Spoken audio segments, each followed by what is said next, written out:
എല്ലാ വിദ്യാർത്ഥികൾക്കും പുതിയൊരു വീഡിയോയിലേക്ക് സ്വാഗതം. ഈ വർഷത്തെ കേരള യൂണിവേഴ്സിറ്റി ഡിഗ്രി കോഴ്സുകളിലേക്കുള്ള ഫസ്റ്റ് അലോട്ട്മെൻറ്റ് റിസൾട്ട് പ്രസിദ്ധീകരിച്ചു. അപ്പോൾ വിദ്യാർത്ഥികൾക്ക് admissions.keralauniversity.ac.in/fyugp 2025/index.php എന്നുള്ള ഈ ഒരു പേജിലൂടെ വിദ്യാർത്ഥികൾക്ക് നിങ്ങളുടെ ഫസ്റ്റ് അലോട്ട്മെൻറ്റ് റിസൾട്ട് പരിശോധിക്കാവുന്നതാണ്. അപ്പോൾ ഈ ഒരു വെബ്സൈറ്റ് ഓപ്പൺ ചെയ്ത ശേഷം നിങ്ങൾക്ക് ആപ്ലിക്കൻ്റ് ലോഗിൻ എന്ന് പറഞ്ഞുകൊണ്ട് കാണാൻ പറ്റും.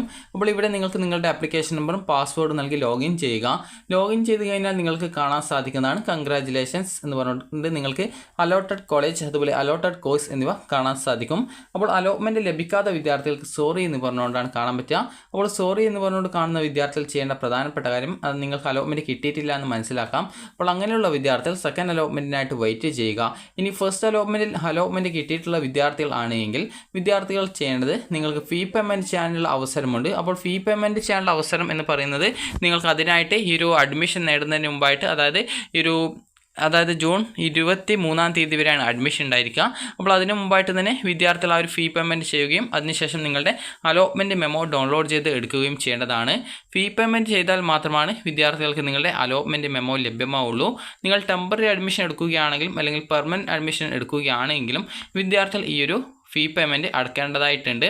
അപ്പോൾ വിദ്യാർത്ഥികൾക്ക് നിങ്ങളുടെ ആപ്ലിക്കേഷൻ നമ്പറോ പാസ്വേഡോ മറന്നു പോയിട്ടുണ്ടെങ്കിൽ ഇവിടെ ഫോർഗോട്ട് പാസ്വേഡ് എന്നുള്ള ഒരു ഓപ്ഷൻ ഉണ്ട്. അതിൽ ക്ലിക്ക് ചെയ്ത് നിങ്ങളുടെ മൊബൈൽ നമ്പർ ടൈപ്പ് ചെയ്ത് കൊടുക്കുക. അതായത് അപേക്ഷ കൊടുക്കുമ്പോൾ നൽകിയ മൊബൈൽ നമ്പർ കൊടുക്കുക. അതിനുശേഷം നിങ്ങളുടെ കാറ്റഗറി, അതായത് നിങ്ങൾക്ക് എന്താണ് മറന്നുപോയത്, ആപ്ലിക്കേഷൻ നമ്പറാണോ പാസ്വേഡാണോ ഏതാണ്, അതനുസരിച്ച് നിങ്ങൾ അത് ക്ലിക്ക് ചെയ്ത് സബ്മിറ്റ് ചെയ്യുക. ഞാനിപ്പോൾ ഇവിടെ മൊബൈൽ നമ്പർ കൊടുക്കാത്തതുകൊണ്ടാണ് ആ ഒരു രീതിയിൽ മെസ്സേജ് വന്നിട്ടുള്ളത്. അപ്പോൾ നിങ്ങൾ ആ ഒരു മൊബൈൽ നമ്പർ കൂടി കൃത്യമായിട്ട് കൊടുത്ത് നിങ്ങൾ ആ ഒരു ബാക്കിയുള്ള കാര്യങ്ങൾ ചെയ്തു കഴിഞ്ഞാൽ നിങ്ങൾക്ക് നിങ്ങളുടെ ആ ഒരു ആപ്ലിക്കേഷൻ നമ്പറും പാസ്വേഡ് നിങ്ങൾക്ക് ലഭിക്കുന്നതായിരിക്കും. ഇനി വിദ്യാർത്ഥികൾ ശ്രദ്ധിക്കേണ്ട പ്രധാനപ്പെട്ട കാര്യം, നിങ്ങൾക്ക് ഈ ഒരു അലോട്ട്മെൻറ്റ് കിട്ടിയിട്ടുണ്ടെങ്കിൽ നിങ്ങൾക്ക് ഏകദേശം ഇന്നോ നാളെയോ ഒക്കെ ആയിട്ട് ഫീ പേയ്മെൻറ്റ് ചെയ്യാം. അല്ലാതെ ഇന്ന് തന്നെ പോയിട്ട് പെട്ടെന്ന് തന്നെ ഫീ പേയ്മെൻറ്റ് ചെയ്യണമെന്നൊന്നുമില്ല. അപ്പോൾ നിങ്ങൾക്ക് ഓൺലൈനായിട്ടോ അതല്ല debit card, credit card, net banking, UPI ഇവയൊക്കെ ഉപയോഗിച്ചുകൊണ്ട് നിങ്ങൾക്ക് ഈ ഒരു ഫീ പേയ്മെൻറ്റ് ഓൺലൈനായിട്ടാണ് പേയ്മെൻറ്റ് ചെയ്യേണ്ടത്. അപ്പോൾ വിദ്യാർത്ഥികൾക്ക് എത്ര രൂപയാണ് ഫീ പേയ്മെൻറ്റ് എന്നുള്ള കാര്യം നമുക്ക് നോക്കാം. ഫീ പേയ്മെൻറ്റ് എന്ന് പറയുമ്പോൾ SC/ST വിദ്യാർത്ഥികൾ ആണെങ്കിൽ 1395 രൂപയാണ് ഫീസ് വരുന്നത്. അതുപോലെ തന്നെ ബാക്കിയുള്ളവർ ആണെങ്കിൽ 2800 രൂപയാണ് നിങ്ങൾക്ക് യൂണിവേഴ്സിറ്റിയുടെ ഫീസ് വരുന്നത്. ഈ യൂണിവേഴ്സിറ്റിയുടെ ഫീസാണ്. അതുപോലെ തന്നെ വിദ്യാർത്ഥികൾക്ക് ഇപ്പോൾ നിങ്ങളിപ്പോൾ ഈ ഒരു ജനറൽ വിഭാഗത്തിൽ തന്നെ NIOS വിഭാഗത്തിൽ അഡ്മിഷൻ, അതായത് NIOS വിഭാഗത്തിലാണ് +2 കംപ്ലീറ്റ് ചെയ്തിട്ടുള്ളതെങ്കിൽ അതുപോലെ തന്നെ മറ്റ് സംസ്ഥാന ബോർഡുകളിൽ പഠിച്ച വിദ്യാർത്ഥികളാണെങ്കിൽ നിങ്ങൾക്ക് വരുന്ന ഫീസ് എന്ന് പറയുന്നത് 865 രൂപയാണ് SC/ST വിദ്യാർത്ഥികൾക്ക് വരുന്നത്. അതുപോലെ തന്നെ ഈ ഒരു മറ്റുള്ളവർക്ക് 2275 രൂപയാണ്.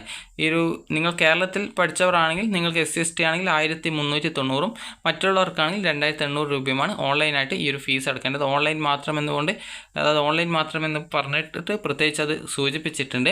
അപ്പോൾ നിങ്ങൾ ഓൺലൈനായിട്ട് പേയ്മെൻറ്റ് ചെയ്താൽ മാത്രമാണ് നിങ്ങൾക്ക് അലോട്ട്മെൻറ്റ് മെമ്മോ ലഭ്യമാവുള്ളൂ.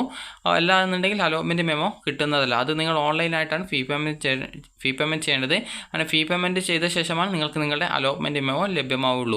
അപ്പോൾ ഇനി വിദ്യാർത്ഥികൾ എന്താണ് ചെയ്യേണ്ടതെന്ന് ചോദിച്ചാൽ, നിങ്ങൾക്ക് ഫസ്റ്റ് അലോട്ട്മെൻറ്റ് കിട്ടിയിട്ടുണ്ടെങ്കിൽ ഫസ്റ്റ് അലോട്ട്മെൻറ്റ് ലഭിച്ച ആ ഒരു കോളേജ് എവിടെയാണ്, ആ ഒരു കോളേജിൽ എപ്പോഴാണ് നിങ്ങൾ അഡ്മിഷന് പോവേണ്ടത് എന്നിങ്ങനെയുള്ള കാര്യങ്ങൾ നിങ്ങളുടെ അലോട്ട്മെൻറ്റ് മെമ്മോയിൽ രേഖപ്പെടുത്തിയിട്ടുണ്ടാവും. അപ്പോൾ അലോട്ട്മെൻറ്റ് മെമ്മോയിൽ രേഖപ്പെടുത്തിയിട്ടുള്ള ആ ഒരു ഡേറ്റിൽ നിങ്ങൾ കൃത്യമായിട്ട് കോളേജിൽ പോയിട്ട് അഡ്മിഷൻ എടുക്കേണ്ടതാണ്. വിദ്യാർത്ഥികൾക്ക് ടെമ്പററി അഡ്മിഷൻ എടുക്കാം, അതുപോലെ തന്നെ പെർമനൻറ്റ് അഡ്മിഷൻ എടുക്കാം. നിങ്ങളുടെ ഇഷ്ടത്തിനനുസരിച്ച് നിങ്ങൾക്ക് ഏത് തരത്തിലുള്ള അഡ്മിഷൻ നേടാം. എന്നാൽ നിങ്ങൾക്കിപ്പോൾ ഒന്നാമത്തെ ഓപ്ഷനാണ് അലോട്ട്മെൻറ്റ് കിട്ടിയതെങ്കിൽ നിങ്ങൾ പെർമനൻറ്റ് അഡ്മിഷനാണ് എടുക്കേണ്ടി വരിക. നിങ്ങൾക്കിപ്പോൾ ഒന്നാമത്തെ ഓപ്ഷനല്ല രണ്ടാമത്തെയോ മൂന്നാമത്തെയോ നാലാമത്തെയോ അഞ്ചാമത്തെയോ ആറാമത്തെയോ ഒക്കെയാണ് ഓപ്ഷൻ കിട്ടിയത്. അത് 20 ഓപ്ഷനുകളിൽ നിങ്ങൾക്ക് ഒന്നാമത്തെ ഓപ്ഷൻ ഒഴികെയുള്ള ഏത് ഓപ്ഷൻ കിട്ടിയിട്ടുണ്ടെങ്കിലും നിങ്ങൾക്ക് ടെമ്പററി അഡ്മിഷൻ എടുക്കാം, അത് താൽക്കാലിക അഡ്മിഷൻ എടുക്കാം. അപ്പോൾ എങ്ങനെ പെർമനൻറ്റ് അഡ്മിഷൻ എടുക്കാം, എങ്ങനെ ടെമ്പററി അഡ്മിഷൻ എടുക്കാം എന്ന് പറയാം. അതിനു മുമ്പായിട്ട് നിങ്ങൾ ശ്രദ്ധിക്കേണ്ടത്, എനിക്കിപ്പോൾ ആറാമത്തെ ഓപ്ഷനാണ് കിട്ടിയതെങ്കിൽ ഞാനവിടെ ഇപ്പോൾ ആ ഒരു സീറ്റ് എനിക്ക് ഇഷ്ടമാണ്, എന്നാൽ എനിക്ക് അടുത്ത അലോട്ട്മെൻറ്റിൽ മറ്റൊരു ഓപ്ഷൻ കിട്ടിയാൽ കൊള്ളാമെന്നുണ്ട്. അപ്പോൾ അതുകൊണ്ട് തന്നെ ഞാൻ അവിടെ ടെമ്പററി അഡ്മിഷനാണ് എടുക്കുന്നതെങ്കിൽ ഇനി സെക്കൻഡ് അലോട്ട്മെൻറ്റ് വരുന്ന സമയത്ത് എവിടെയും അലോട്ട്മെൻറ്റ് കിട്ടിയിട്ടില്ലെങ്കിൽ എനിക്ക് അവിടെ പെർമനൻറ്റ് അഡ്മിഷൻ എടുക്കാം. അതേസമയം സെക്കൻഡ് അലോട്ട്മെൻറ്റിൽ എനിക്ക് വേറൊരു ഓപ്ഷനിലേക്ക് അലോട്ട്മെൻറ്റ് കിട്ടുകയും എന്നാൽ എനിക്ക് അവിടേക്ക് പോകാൻ താല്പര്യമില്ല, ആദ്യം കിട്ടിയ സീറ്റ് തന്നെ മതി എന്ന് പറയാനായിട്ട് നമുക്ക് സാധിക്കുന്നതല്ല. കാരണം നിങ്ങൾക്കിപ്പോൾ സെക്കൻഡ് അലോട്ട്മെൻറ്റിൽ വേറൊരു ഓപ്ഷൻ കിട്ടുകയാണെങ്കിൽ ആ ഒരു കിട്ടിയ ഓപ്ഷൻ്റെ താഴെയുള്ള, അതായത് നിങ്ങൾക്ക് മുമ്പ് കിട്ടിയ ഓപ്ഷൻ ഉൾപ്പെടെ ഡിലീറ്റ് ആയി പോകും. അപ്പോൾ അതുകൊണ്ട് തന്നെ നിങ്ങൾക്ക് പുതുതായിട്ട് കിട്ടിയിട്ടുള്ള ആ ഒരു ഓപ്ഷനിൽ നിങ്ങൾ ജോയിൻ ചെയ്യേണ്ടതായിട്ട് വരും. അപ്പോൾ അതുകൊണ്ട് തന്നെ നിങ്ങൾ ശ്രദ്ധിക്കേണ്ട കാര്യം എന്ന് പറയുന്നത്, നിങ്ങൾക്കിപ്പോൾ അലോട്ട്മെൻറ്റ് കിട്ടിയിട്ടുള്ള ആ ഒരു കോളേജ് കോഴ്സ് തന്നെ മതി എന്നാണെങ്കിൽ നിങ്ങൾക്ക് അവിടെ പെർമനൻറ്റ് അഡ്മിഷൻ നേടാവുന്നതും അതിനുശേഷം നിങ്ങളുടെ ഹയർ ഓപ്ഷൻ, അത് ഇപ്പോൾ കിട്ടിയ ഓപ്ഷൻ ഇപ്പോൾ 6ാമത്തേതാണെങ്കിൽ അതിന് മുകളിലുള്ള 1 മുതൽ 5 വരെയുള്ള ഓപ്ഷനുകളെയാണ് അതിൽ ഹയർ ഓപ്ഷൻ എന്ന് പറയുന്നത്. അതുപോലെ നിങ്ങൾക്ക് കിട്ടിയ ഓപ്ഷൻ്റെ മുകളിലുള്ള ബാക്കിയുള്ള ഓപ്ഷനുകൾ ഏതൊക്കെയാണോ അതാണ് അതിൻ്റെ ഹയർ ഓപ്ഷൻ എന്ന് പറയുന്നത്. അപ്പോൾ നിങ്ങൾക്ക് ആ ഒരു രീതിയിൽ ഹയർ ഓപ്ഷൻസ് നിങ്ങൾക്ക് റിമൂവ് ചെയ്ത് കൊടുക്കാവുന്നതാണ്. അപ്പോൾ അങ്ങനെയെങ്കിൽ അടുത്ത അലോട്ട്മെൻറ്റിൽ നിങ്ങളെ ആ ഒരു പുതിയ ഹയർ ഓപ്ഷനുകളിലേക്ക്, നിങ്ങളുടെ ആ ഒരു ഓപ്ഷൻ്റെ മുകളിലുള്ള മറ്റ് ഓപ്ഷനുകളിലേക്ക് പരിഗണിക്കുന്നതല്ല.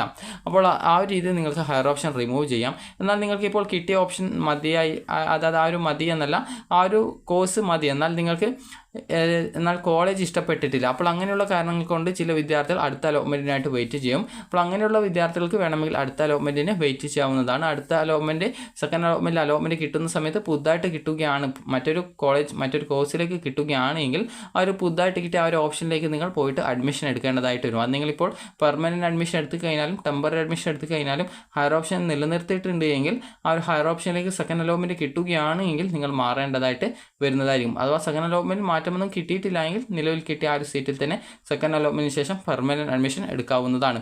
അപ്പോൾ ഫസ്റ്റ് അലോട്ട്മെൻറ്റിൽ മാത്രമാണ് നിങ്ങൾക്ക് ടെമ്പററി അഡ്മിഷൻ എടുക്കാനുള്ള സൗകര്യമുള്ളത്. സെക്കൻഡ് അലോട്ട്മെൻറ്റിൽ എല്ലാവരും പെർമനൻറ്റ് അഡ്മിഷൻ ആണ് എടുക്കേണ്ടത്. അതുപോലെ തന്നെ അലോട്ട്മെൻറ്റ് കിട്ടുകയും അതിനുശേഷം നിങ്ങൾ ഫീ പേയ്മെൻറ്റ് ചെയ്യാതിരിക്കുകയോ അതല്ല ഫീ പേയ്മെൻറ്റ് ചെയ്ത ശേഷം നിങ്ങൾ കോളേജിൽ അഡ്മിഷൻ എടുക്കാതിരിക്കുകയോ ചെയ്യുകയാണെങ്കിൽ നിങ്ങൾ സെക്കൻഡ് അലോട്ട്മെൻറ്റിലേക്ക് പരിഗണിക്കുന്നതല്ല എന്നുള്ളത് നിങ്ങൾ പ്രത്യേകം ശ്രദ്ധിക്കേണ്ടതാണ്. അപ്പോൾ ഇനി വിദ്യാർത്ഥികൾ എപ്പോഴാണ് അഡ്മിഷൻ ഹാജരാവേണ്ട ഡേറ്റുകളെന്ന് നോക്കാം. അപ്പോൾ നിങ്ങൾക്ക് ഈ ഒരു ജൂൺ 19, 20, 21, 23 തീയതികളായിട്ടാണ് നിങ്ങൾ അഡ്മിഷൻ നേടേണ്ടത്. അതുപോലെ തന്നെ ആദ്യ അലോട്ട്മെൻറ്റ് ലഭിക്കുന്ന വിദ്യാർത്ഥികൾ നിശ്ചിത സമയത്തിനുള്ളിൽ തന്നെ സർവകലാശാല ഫീസ് പ്രൊഫൈൽ വഴി ഓൺലൈനായിട്ട് അടച്ച ശേഷം അലോട്ട്മെൻറ്റ് മെമ്മോ ഡൗൺലോഡ് ചെയ്ത് അതിൽ പറഞ്ഞിരിക്കുന്ന തീയതിയിൽ കോളേജിൽ ഹാജരായി താൽക്കാലിക അഡ്മിഷൻ അല്ലെങ്കിൽ സ്ഥിര അഡ്മിഷൻ നേടേണ്ടതാണ്. അലോട്ട്മെൻറ്റ് ലഭിക്കുന്ന വിദ്യാർത്ഥികൾ അലോട്ട്മെൻറ്റ് മെമ്മോയിൽ നിശ്ചിത സമയത്തിനുള്ളിൽ കോളേജിൽ ഹാജരായി അഡ്മിഷൻ എടുക്കാത്ത പക്ഷം, അതായത് അലോട്ട്മെൻറ്റ് മെമ്മോയിൽ പറഞ്ഞ പ്രകാരമുള്ള ആ ഒരു സമയത്തിനുള്ളിൽ നിങ്ങൾ അഡ്മിഷൻ നേടിയിട്ടില്ല എങ്കിൽ നിങ്ങളെ രണ്ടാം അലോട്ട്മെൻറ്റിൽ പരിഗണിക്കുന്നതല്ല. ഓൺലൈൻ ആപ്ലിക്കേഷനിൽ ആവശ്യപ്പെട്ടിരുന്ന എല്ലാ ക്ലെയിമുകളും തെളിയിക്കുന്നതിലേക്കായിട്ടുള്ള ഒറിജിനൽ രേഖകൾ അഡ്മിഷൻ സമയത്ത് ഹാജരാക്കേണ്ടതാണ്. പ്രവേശന സമയത്ത് ഓൺലൈൻ അപേക്ഷാ ഫോമിൽ പരാമർശിക്കാത്ത ക്ലെയിമുകൾ ആയത് തെളിയിക്കുന്നതിലേക്കായിട്ടുള്ള രേഖകൾ ഹാജരാക്കിയാൽ പോലും ഈ ഒരു ഘട്ടത്തിൽ പരിഗണിക്കില്ല. അതുപോലെ തന്നെ ഈ ഒരു ഇന്ത്യൻ സിറ്റിസൺ ആയിട്ടുള്ള വിദ്യാർത്ഥികൾക്ക് മാത്രമേ ഏകജാല സംവിധാനം വഴി അപേക്ഷിക്കാൻ പാടുള്ളൂ. OCI കാർഡുള്ളവരോ വിദേശ വിദ്യാർത്ഥികളോ ഏകജാല സംവിധാനം വഴി അപേക്ഷിക്കാൻ പാടുള്ളതല്ല. ഇത്തരം വിദ്യാർത്ഥികൾക്ക് സർവകലാശാലയിലേക്ക് സെൻറ്റർ ഫോർ ഗ്ലോബൽ അക്കാദമിക് വിഭാഗവുമായി ബന്ധപ്പെടാവുന്നതാണ് എന്നാണ് പറഞ്ഞിട്ടുള്ളത്. അപ്പോൾ നിങ്ങളിപ്പോൾ ടെമ്പററി അഡ്മിഷനാണ് എടുക്കുന്നതെങ്കിൽ നിങ്ങൾ ചെയ്യേണ്ടത് അലോട്ട്മെൻറ്റ് ഫീ പേയ്മെൻറ്റ് ചെയ്യുക, അലോട്ട്മെൻറ്റ് മെമ്മോ ഡൗൺലോഡ് ചെയ്തെടുക്കുക, അലോട്ട്മെൻറ്റ് മെമ്മോയുടെ ഒരു കോപ്പി എക്സ്ട്രാ നിങ്ങളുടെ കയ്യിൽ ഭാവി ആവശ്യങ്ങൾക്കായിട്ട് സൂക്ഷിച്ച് വെക്കുക. അതിനുശേഷം ഈ ഒരു അലോട്ട്മെൻറ്റ് മെമ്മോയിൽ പറഞ്ഞ തീയതിയിൽ നിങ്ങൾ ആ ഒരു കോളേജിൽ പോയിട്ട് നിങ്ങൾ ടെമ്പററി അഡ്മിഷൻ ആണെങ്കിൽ ഫീസ് കൊടുക്കേണ്ട, ഡോക്യുമെൻറ്റ്സ് മാത്രം കൊടുത്താൽ മതിയാകും.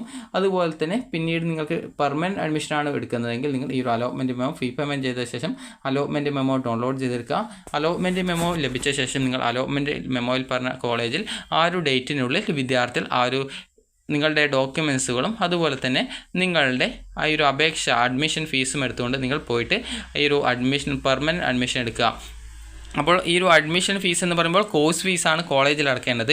അത് നിങ്ങൾ കൃത്യമായിട്ട് കോളേജിൽ വിളിച്ച് ചോദിച്ച് എത്ര രൂപയാണ് ഫീസ് വരുന്നതെന്ന് കൃത്യമായിട്ട് ചോദിച്ച് മനസ്സിലാക്കേണ്ടതാണ്. നിങ്ങൾക്ക് ലഭിക്കുന്ന കോഴ്സുകൾ അനുസരിച്ച് ഇപ്പോൾ BA കോഴ്സൊക്കെ ആണെങ്കിൽ ഏകദേശം ഒരു 15,000 രൂപയ്ക്കുള്ളിൽ ആ ഒരു ഫീസ് വരാനുള്ള സാധ്യതയുണ്ട്. അപ്പോൾ അതുകൊണ്ട് തന്നെ നിങ്ങൾ കൃത്യമായിട്ട് കോളേജിൽ വിളിച്ച് നിങ്ങൾ എത്ര രൂപയാണ് അഡ്മിഷൻ ടൈമിൽ അടക്കേണ്ടതെന്നുള്ളത് കൃത്യമായിട്ട് മനസ്സിലാക്കി നിങ്ങൾ പോയിട്ട് അഡ്മിഷൻ എടുക്കേണ്ടതാണ്. അപ്പോൾ വിദ്യാർത്ഥികൾക്ക് ഈ ഒരു വീഡിയോ ഉപകാരപ്രദമായിട്ടുണ്ടെന്ന് കരുതുന്നു. ഉപകാരപ്രദമായിട്ടുണ്ടെങ്കിൽ ലൈക്ക് ചെയ്യുക. അതുപോലെ തന്നെ നിങ്ങളിപ്പോൾ അഡ്മിഷൻ നേടിയിട്ടില്ല, ടോക്കൺ ഫീ പേയ്മെൻറ്റ്, അതായത് ഈ ഒരു യൂണിവേഴ്സിറ്റിയുടെ ഈ ഒരു ഫീ പേയ്മെൻറ്റ് ചെയ്തിട്ടില്ല എന്നുണ്ടെങ്കിൽ വിദ്യാർത്ഥികൾക്ക് പിന്നീട് സെക്കൻഡ് അലോട്ട്മെൻറ്റിൽ നിങ്ങളെ പരിഗണിക്കില്ല എന്ന് മാത്രമേ ഉള്ളൂ. പിന്നീട് വരുന്ന തേർഡ് അലോട്ട്മെൻറ്റിൽ നിങ്ങൾക്ക് വേണമെങ്കിൽ പങ്കെടുക്കാൻ സാധിക്കുന്നതായിരിക്കും. അപ്പോൾ വിദ്യാർത്ഥികൾക്ക് ഈ ഒരു വീഡിയോ ഉപകാരപ്രദമായിട്ടുണ്ടെങ്കിൽ ലൈക്ക് ചെയ്യുക, ഷെയർ ചെയ്യുക. Thank you for watching.